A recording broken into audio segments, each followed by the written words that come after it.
రంగా అమ్మా నువ్విక్కడున్నావా? నాన్నగారేది? లోపలున్నారు. ఏం ఒంట్లో బాలేదా? అదేం కాదురా, పాపారావుకు 2 కిడ్నీలు పోయాయట. ఎవరైనా కిడ్నీ ఇవ్వకపోతే బతకడు. అందుకే మీ నాన్నగారు కిడ్నీ ఇస్తున్నారు. ఏమ్మా, ఆ పాపారావు ఎంత దుర్మార్గుడో మీకు తెలుసు కదమ్మా. అలాంటి వాడికి కిడ్నీ ఇవ్వడం ఏంటమ్మా? నాన్నగారు బాగా ఆలోచించారా? బాగా ఆలోచించావురా. అంటే నీ ఆమోదముద్ర కూడా పడిపోయిందన్నమాట.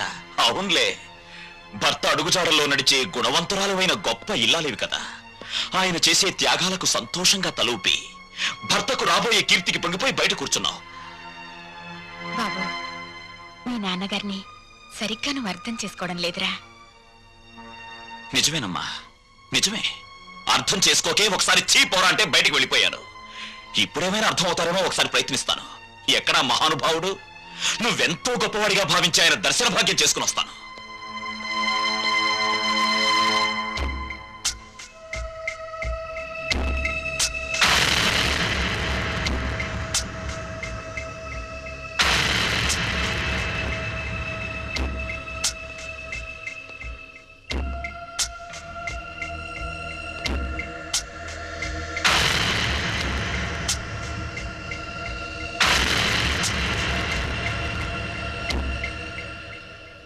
మీ నిర్ణయాల వల్ల భార్యతో సహా లోకమందరి మెప్పు పొందగలిగిన త్యాగమూర్తి శ్రీ శ్రీ శ్రీ రఘురామయ్య గారు, నమస్కారం. శత్రువుకి తన కవచకుండలాల్ని దానం చేసి తన ప్రాణాన్నే పణంగా పెట్టిన కర్ణుడు మీకు బంధువా? పక్షి ప్రాణం కోసం తన రక్త మాంసాల్ని కోసిచ్చిన శిబి చక్రవర్తి మీకు ఆదర్శప్రాయుడా? ఎంత మంచిని ప్రోత్సహిస్తున్నారు సార్. కానీ వాళ్ళంతా లోక కళ్యాణం కోసం త్యాగాలు చేశారు. మీరు లోకానికి చెడు మాత్రం చేసే ఈ పాపారావుని రక్షించి ప్రజల్ని భక్షించమని ప్రపంచం మీద వదలబోతున్నారు. ఇదే మీకు తెలిసిన నీతి, న్యాయం, ధర్మం. రంగా, నీ ఆవేశం నీదేనా? నేను చెప్పేది కాస్త వింటావా? చెప్పండి చెప్పండి. లోకంలో ప్రతి వ్యక్తి తను చేసిందే సరైందనుకుంటాడు. అది మానవ నైజం. అక్కడ అమ్మ సమర్థించడాన్ని విని సంతోషంతో గుండె వేగం పెరిగింది. ఇప్పుడు తమరి వాదన విన్న తర్వాత ఆనందంతో హృదయమే పగిలిపోతుందేమో. చెప్పండి, త్వరగా చెప్పండి. రంగా, నువ్వు ఎంత వ్యంగ్యంగా మాట్లాడినా నేను చెప్పేది కూడా వినరా. వాడు పాపారావు అన్న విషయం పక్కన పెట్టు. ప్రస్తుతానికి తన వాడెవరూ ఆదుకోక ఓ మనిషి కిడ్నీ లేక చచ్చిపోతున్నాడ్రా.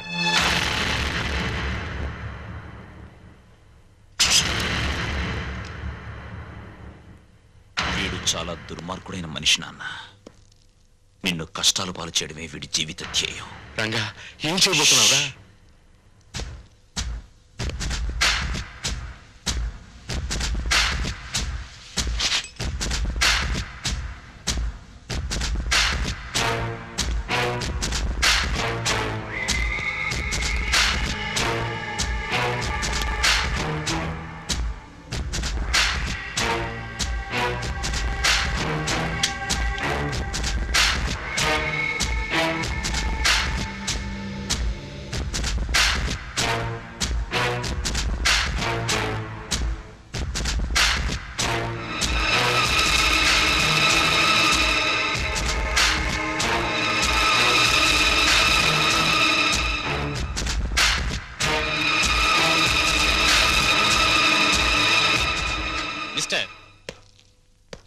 ఆయనపై మీకున్న అనుమానం నాకు అర్థమైంది.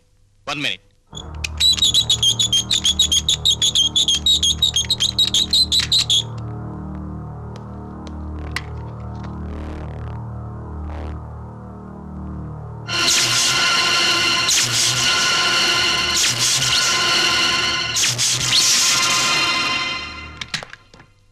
ఆయన్ని షాక్ నుంచి కోలుకునేందుకు చేయాల్సిన ప్రయత్నాలన్నీ చేశాను. ఎనీహౌ, ఆయనకున్న కిడ్నీ ట్రబుల్ ముందు ఇదేమంతా. విషయం అర్థం చేసుకున్నాను.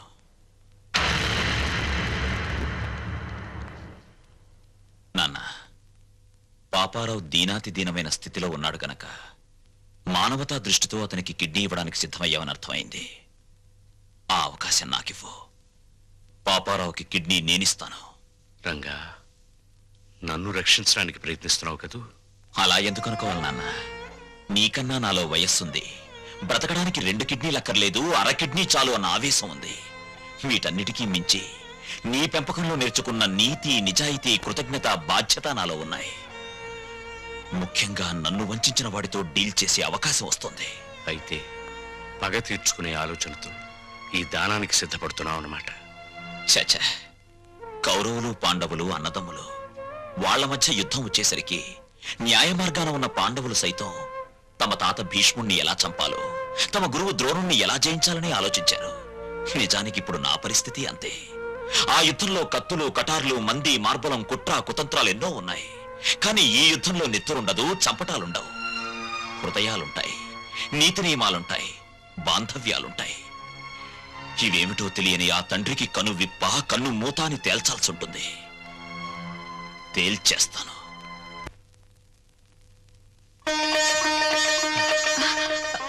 Excuse me. ఏమండి? లక్ష్మి, ఇక్కడే ఉన్నావా? ఓ శుభవార్త. తండ్రి పేరు చెప్తేనే మండిపడే రంగా ఇప్పుడు తనే కిడ్నీ ఇవ్వబోతున్నాడు. నిజమా? ఆ, నాకు చాలా ఆనందంగా ఉంది. నాకు చాలా ఆనందంగా ఉంది. అయితే ఈ విషయం పిల్లల దగ్గరికి వెళ్ళి చెప్తా. నువ్వు పిల్లల్ని ఇంకా మర్చిపోలేదా? అదేమిటండి, రంగా తన తండ్రికి కిడ్నీ దానం చేస్తాడని ఏనాడన్నా ఊహించామా? అలాగే మన పిల్లల్లోనూ మార్పు రావచ్చుగా. అలాగే, నీ కోరిక ఎందుకు కాదనాలి? రా. సిగ్గులేదు? ఇప్పుడు దాకా ఎక్కడ బలాదూరు తిరిగొచ్చావు? పో అవతలకి. రాణి, నేను చెప్పేది విను. రంగడొచ్చి ఇంటి మీద దౌర్జన్యం చేస్తే దిక్కు దివాణం లేదు. అసలు మగాడవేనా? అది కాదు, ఆ టైంలో నేను ఇంట్లో లేను. మాట్లాడకు, పో. రాణి, అది కదా మాట. మాట్లాడకు, పో. అయ్యో, ఇదిగో అసలు జరిగిన విషయం ఏంటో తెలుసా? నాకేం చెప్పొద్దు. ఎందుకు ఆలోచిస్తావు? విన్ను. నేను ఇంట్లో లేను. కథలు చెప్తున్నావా?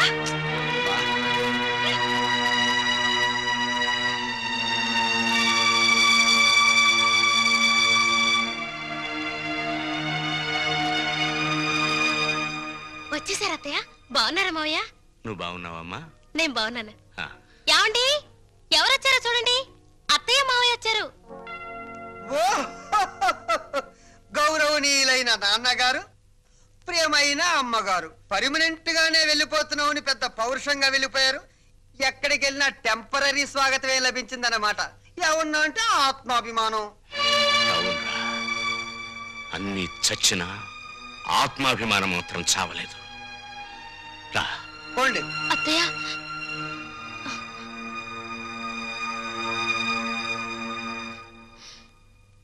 నీలాంటి కొడుకుని పురిట్లోనే వడ్లగిన చేసి చంపాలరా నీచుడా.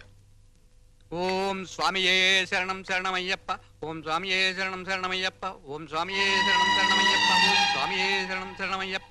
ఓం స్వామియే శరణం శరణమయ్యప్ప. ఓం స్వామియే శరణం శరణమయ్యప్ప. నమస్కారం, నమస్కారం. తమని చూస్తే ఏదో ఉన్నత కుటుంబం నుంచి వచ్చినట్టున్నారు. ఏమైనా కష్టాలా? మరి ఇంకే రండి, పంచుకుందాం.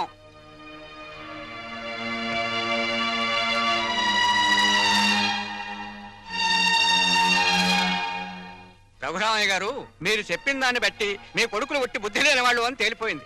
ఆస్తి మీ స్వాధీతం అంటున్నారు గనక మీరు రాసిన వీలునామా చెల్లదు అని ఒక్క నోటీస్ కొట్టండి. ఆస్తి మీ చేతికి వస్తుంది. దెబ్బకి వాళ్ళకి బుద్ధి వస్తుంది. వాళ్లకు బుద్ధి చెప్పాలని నేను రాసిన వీలునామాన్ని రద్దు చేసి నేను బుద్ధి తక్కువ పని చేయను. భగవంతుడిచ్చిన రెక్కలున్నాయి.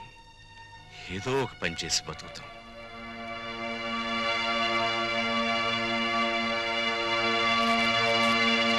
కొడుకులకు ఆస్తి పంచాల్సి వస్తే ఏ తండ్రైనా తన వాటా ఏమిటో ఖచ్చితంగా తెలుసుకోవాలమ్మా. అప్పట్లో ఏముండి పిల్లల్ని పెంచి పెద్ద చేశాం. ఇప్పుడు ఆ మాత్రం మాకు మేము సంపాదించుకుని బతకలేమా అన్న ధీమా శుద్ధ తప్పు. ఒక వయసు వచ్చాక మనసులో ఆవేశం ఉంటుంది తప్ప పూర్వంలా కష్టపడే సత్తా ఒంట్లో ఉండదమ్మా.